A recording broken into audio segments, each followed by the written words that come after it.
Baik, bismillahirrahmanirrahim.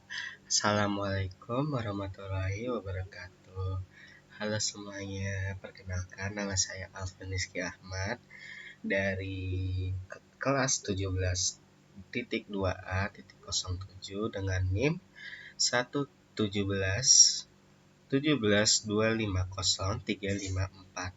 Kali ini saya akan ngejelasin yaitu SPSS saya, yaitu dengan ada 5 macam, yaitu uji validitas, uji realitas, normalitas, multikorelitas, dan heterostatistika. Nah, di sini kita akan mencoba SPSS dari 5 tersebut. Nah, kali ini kita akan bagian satunya dulu, yaitu ujian validitas. Nah, pertama kita analyze dan buka SPSS terlebih dahulu. Analyze. Nah, lalu kita pilih yang namanya correlates atau bivariates. Nah, seperti ini ya teman-teman. Nah, ini aku masukin. Ini aku udah masukin semuanya dari variabel bivariate correlation. Lalu kita pencet OK. Nah, hasilnya seperti ini. Tabel yang ini saya juga udah dibuat di Nah, jadi seperti ini Word-nya. Untuk tabel correlations, yaitu X1. Untuk hasil dari konsumen 1 dan 2, 3-nya ini sudah valid ya teman-teman. Karena yang tidak valid itu yang di konsumen 7. Karena yang di konsumen 7 itu kan 0.71 ya. Karena ada bintangnya juga. Dan saya juga ada kesalahan untuk bagian inputnya tersebut. Namun di konsumen 7 ini memiliki nilai SG sebesar 0.7 yang artinya lebih dari besar dari 0,5 atau dinyatakan tidak valid. Item ini tuh sebaiknya diperbaiki atau dihapus saja dari kuesioner tersebut. Kalau dari konsumen 7-nya berarti ada di sini ya teman-teman, yang 0,72. Nah, yang tadi juga ada kesalahan juga, yaitu total konsumen. Ini kan 421 ya. Mungkin saya juga salah input juga karena mungkin ini lebih besarnya atau apa mungkin. Dan untuk case processing summary-nya ini udah hasil valid yaitu 30. Dan untuk presentase ininya juga 100%. Reality B-nya juga sudah oke, yaitu 723 titik. Dan end of itemnya juga udah 11. Oke, sekarang lanjutnya yaitu ini ya teman-teman, uji realitas. Nah, uji realitas-nya kita masuk, yaitu namanya ini ya, relativity analysis. Ini kita masukkan dulu. Setelah dimasukkan, ini kita nggak pencet apa-apa. Saya juga masukin data konsumen 1 sampai totalnya, jadi kita pencet OK. Nah, jadi seperti ini contohnya yang saya sudah diberikan di Word-nya. Ada di Word-nya itu tuh, nah ini dia. Untuk reality-nya ini sudah lumayan oke. Dan juga validnya 30 dan presentasenya 100. Untuk 7.723 ini saya juga masih belum paham apa itu. Ya, pokoknya ini sudah semakin besar ya. Jadi ini converge-nya ini alfanya di 723 dan end itemnya ini juga sudah 11. Oke. Sekarang kita masuk ke uji normalitasnya, yaitu totalnya tersebut. Jadi kita ke explore. total konsumen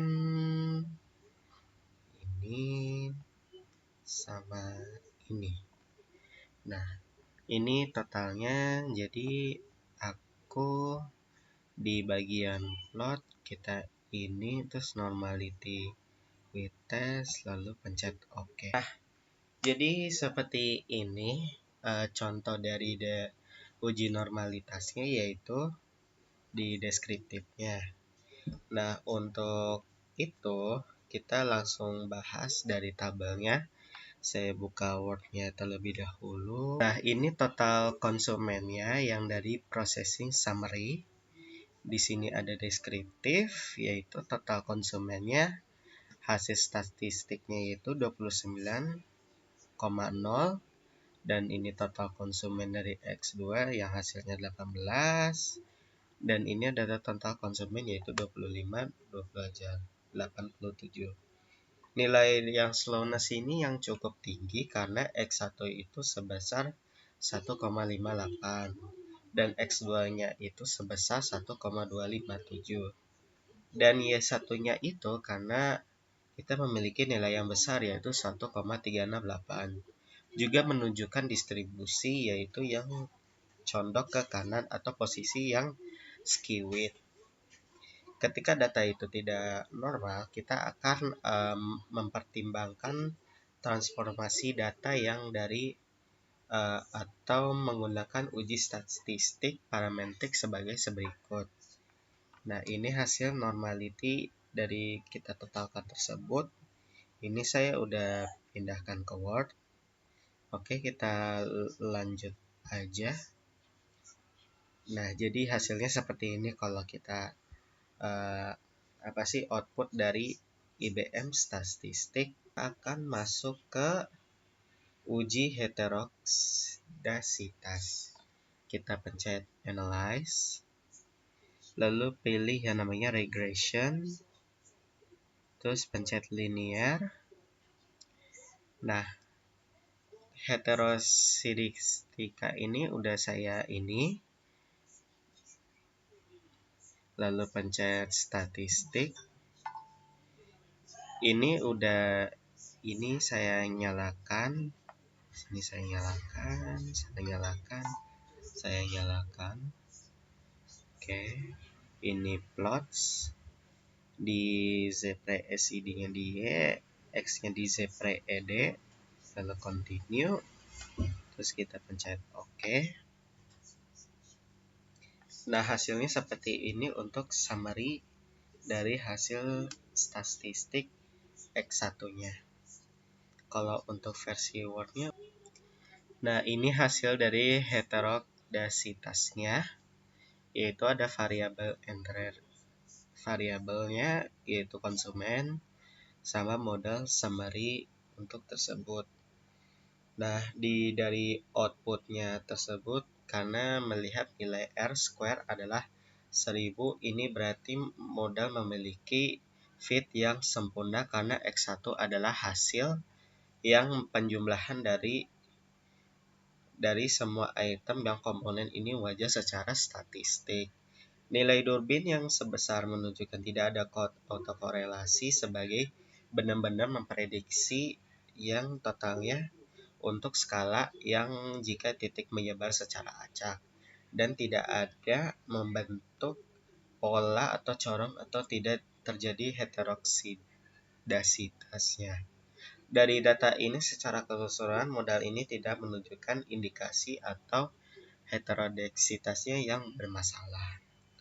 Jadi bisa dilihat untuk coin finishingnya ini ya mungkin saya juga kurang paham, masih belum atau lancar, maksudnya pokoknya belum tentu lancar kalau ini ya. Dan ini residual statistiknya ini di value 25 dan maksimumnya 38 dan ini hasilnya seperti ini ya. Oke, kita next lagi, yaitu ke ini apa sih namanya, multikolateralsitas. Di regression linear ini sama ya teman-teman, totalnya di sini, X1 X10-nya di sini juga. Nah, yang bedanya ini kita uncheck aja yang bagian ini. Ininya dinyalakan, collineity-nya diaktivitas. Untuk plots-nya tidak usah teman-teman ya. Ini di cancel aja. Normal probability plotnya dinyalakan saja. Lalu kita pencet OK. Nah, di sini variabelnya udah keluar ya teman-teman dari entered, remove, modal summary, coefficient, collinearity, diagnostic. Untuk penjelasan wordnya juga ada di sini ya teman-teman. Nah, ini untuk multi-collinearitasnya ya teman-teman. Untuk tabel dari konsumen satunya itu dari yang ini tuh tidak multi-collinearitas karena kita bawa lihat seluruh item ini memiliki toleransi yang di atas 0,10. Nilai yang terendah dari 0,351 itu tidak konsumen 8 dan nilai VIP-nya semuanya yang jauh di bawah 10. Nilai yang tertinggi adalah 2,87 pada konsumen 8. Nah, kesimpulannya di sini tuh tidak ada terjadi masalah untuk multi-collinearitasnya. Karena pada model penilaian ini artinya masing-masing variabel ini tuh independen, tidak saling berkonstitusi terlalu tinggi ya. Jadi bisa dilihat untuk multi-collinearitasnya seperti ini. Ini saya udah dipindahkan ke Word dan tidak ada masalah satu sama sekalipun. Oke, mungkin segitu aja dari saya. Kurangnya lebih mohon maaf. Terima kasih. Wassalamualaikum warahmatullahi wabarakatuh.